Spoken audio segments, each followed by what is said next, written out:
சரவண சமயல் இது சர்வயோகினி அறுசுவை தருவாள் அவள் அன்னபூரணி.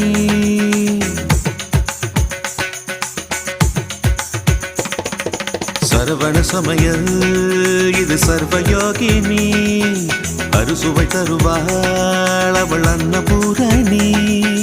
ஒவ்வொரு கையிலும் ருசிகள் மாறும், ஒவ்வொரு ருசியிலும் பசியும் மாறும். சமையல் 6 வகை கலை அல்லவா, தீர தீரன மனிதவ மகரித சரவண சமய